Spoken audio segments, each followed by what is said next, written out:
अरुण भाऊ तिला जरूर श्राप, पण दशरथाने आनंद झाला काय की मला कमसे कम 4 पोरं होती, काय मला कोणी वांझोट तर म्हणणार नाही. म्हणजे श्राप आशीर्वाद ठरला. कुठं कुठं आशीर्वाद श्राप ठरतो. सकाळी सकाळी 4 वाजता स्वप्न पडलं कर्णाला, कर्णा उठ. प्रत्यक्ष सूर्यनारायण भगवान भेटण्याकरता आले होते. जी पिताश्री कर्णा, उद्या तुला इंद्र कवच कुंडल मागण्याकरता येणार आहे, देऊ नको.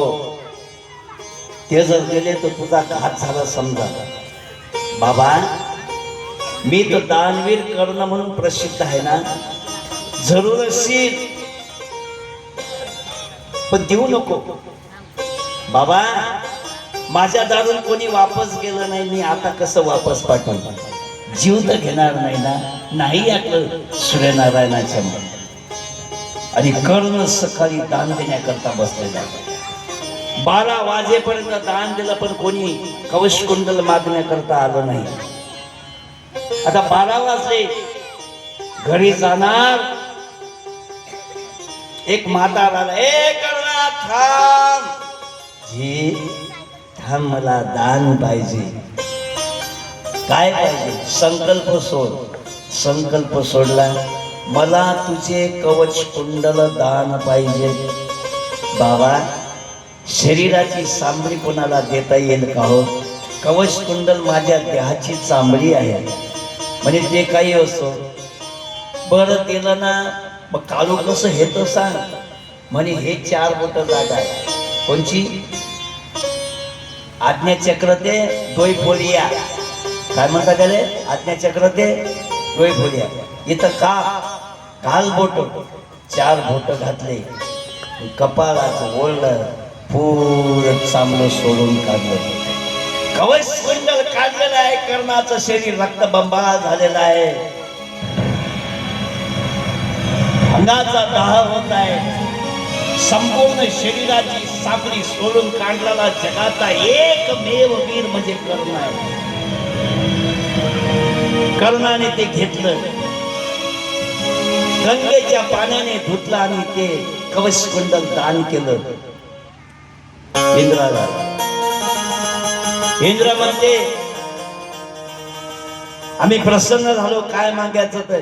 कर्ण म्हणते मी दान देणाऱ्याने मागत नसतो. तरी म्हणे मी देतो, ही शक्ती देतो. शक्ती हाती देणी. आणि पुन्हा म्हटलं ही एकच वेळेस वापरल्या जाईल, पुन्हा ही शक्ती तुला भेटणार नाही. इकडे कवच कुंडल दान केलं. दुर्योधनाला अति दुःख झालेलं आहे. दुर्योधन म्हणते एक कर ब्रह्मास्त्र प्राप्त कर. परशुरामजी ब्रह्मास्त्र ब्राह्मणाशिवाय कोणालाच देत नव्हते. म्हणून कर्ण मित्रासाठी खोटं बोलून गेला आणि ब्राह्मण होऊन ब्रह्मास्त्र विद्या प्राप्त केली. जेव्हा परशुराम मांडीवर झोपलेले आहे, पुन्हा इंद्रानं चाल खेळली. जरीला कीटक होऊन आला आणि मांडी कोरू लागला. जशी ड्रिल मशीननं छिद्र पाडावं तसं छिद्र पाडलेलं आहे. घडघड घडघड रक्त वाहत आहे. ते रक्त परशुरामाच्या शरीराला स्पर्श झालं. परशुराम उठून बसले. कोण तू? मी ब्राह्मण. ब्राह्मणाचं रक्त एवढं गरम नसते. तू क्षत्रिय आहेस. कोण आहेस तू? कर्ण म्हणते मी कर्ण आहे. तू कर्ण नाहीस, तू राधेय नाहीस, तू क्षत्रिय आहेस. क्षत्रिय का रे? खोटं बोलून विद्या प्राप्त केली. ती विद्या वेळेवर कामी पडणार नाही. आशीर्वाद भेटला पण आशीर्वाद श्राप ठरला. लक्षात ठेवा. जेव्हा कर्ण रणभूमीवर पडला ना, सगळे नाचत आले. हो महाराज, विजयश्री करत आले. सख्या भावाला मारलं नाचून राहिले.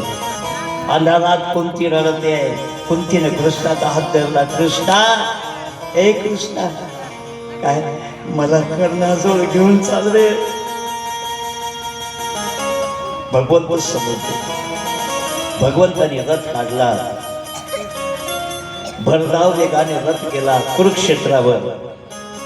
कोणती अनाशासारखी उडी टाकते ती हे पार ते समोर किती ग्वाडी पडलेल्या आहेत. कोणाच्या अंगावर जाय, कोणाच्या मुंडक्याने ठोकरला आणि कर्णापासून जाते, कर्णाने छातीशी धरते. जोर जोड्यानं रडते कुंती, जोर जोड्यानं.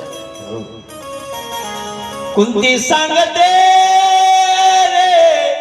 देवाला करण पांडवरे पहिला करण पांडवरे पहिला.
कुंती देवाला विनंती करी नको सांगू रे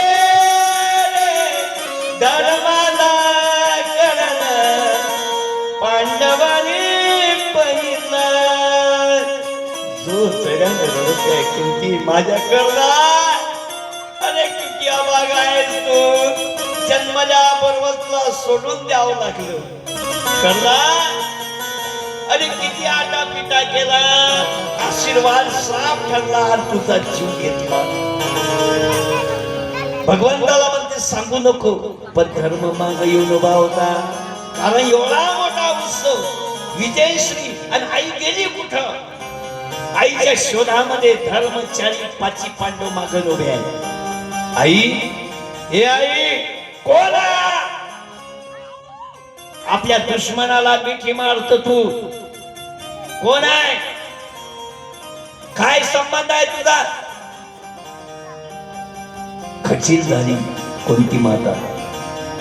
कुंती माता म्हणते धर्मा माफ कर रे, हात सगळ्यात तुमचा मोठा भाऊ आहे. धर्म खालीच पडला.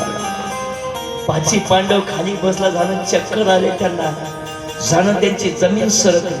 आई, हा आमचा भाऊ, हा कर्ण. वा, आता सांग जीव गेल्यावर अरे असा भाऊ भेटणे दुर्लभ आहे. अरे आम्ही याचे पाय दाबले असते, आम्ही याची चाकरी केली असते, एवढा अधिकाराचा कर्ण होता. पण मेला कशाने? इथं श्राप आशीर्वाद, आशीर्वाद श्राप ठरला. म्हणून माणसानं आशीर्वाद तेवढे घ्यावे. काय मंगलता यासाठी आहे. हिंदू धर्मशास्त्रामध्ये नमस्काराला फार महत्व आहे. वारकरी संप्रदायामध्ये 8 प्रकारचे नमस्कार आहेत. आशीर्वाद रूप नमस्कार, मंगल रूप नमस्कार, त्यानंतर वंदनीय, पूजनीय, मननीय, माननीय, आदरणीय, माननीय म्हणजे स्टेजवरचे, आदरणीय म्हणजे आपल्यापेक्षा मोठे, वंदनीय म्हणजे आपल्यापेक्षा मोठे, माय बाप, पूजनीय देव संत माय बाप, माननीय मननीय आदरणीय स्मरणीय प्रातस्मरणीय, ज्यांचं स्मरण केलं असता पाप नाही होते ते स्मरणीय, आणि उपेक्षणीय आणि अपेक्षणीय, हे 8 प्रकारच्या लोकांना